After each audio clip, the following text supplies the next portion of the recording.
आपल्या देशात नुकताच स्वातंत्र्याचा अमृत महोत्सवानंतरचं वर्ष साजरं केलं।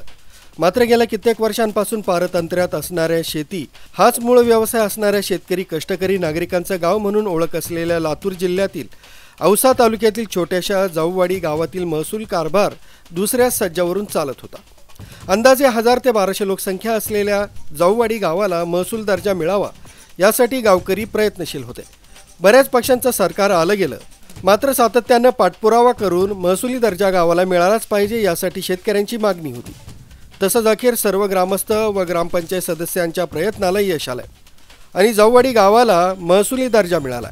गावाला महसुली दर्जा मिळताच गावातील ग्रामस्थ तसंच शेतकऱ्यांनी फटाके फोडत एकमेकांना पेढे भरून आनंद साजरा केला। येणाऱ्या काळामध्ये जाऊवाडी ग्रामपंचायत देखील स्वतंत्र करण्याचा निर्धार सरपंचांसह ग्रामस्थांनी केला। लवकरच जाऊवाडी गावाची ग्रामपंचायतही स्वतंत्र कशी होईल यासाठी प्रयत्न करणार असल्याचं सरपंच वरगळे यांनी सांगितलं। या प्रसंगी तलाठी नन्नवरे, नवनाथ वरगळे, माधव डोरले, हरिभाऊ वरगळे, संदीप डोरले, बालाजी शिंदे, दत्ता डोरले, मच्छिंद्र वरगळे, रावसाहेब वरगळे, नवनाथ सुरवसे, पाशा मिया शेख, विकास रक्ते, वसंत वरगळे, अनिल डोरले, रज्जाक शेख, वैभव काळे, अरविंद वरगळे, सचिन डोरले, ओम वरगळे सह जाऊवाडी ग्रामस्थ उपस्थित होते। जीवन जाधव, अर्वाचीन महाराष्ट्र, लातूर।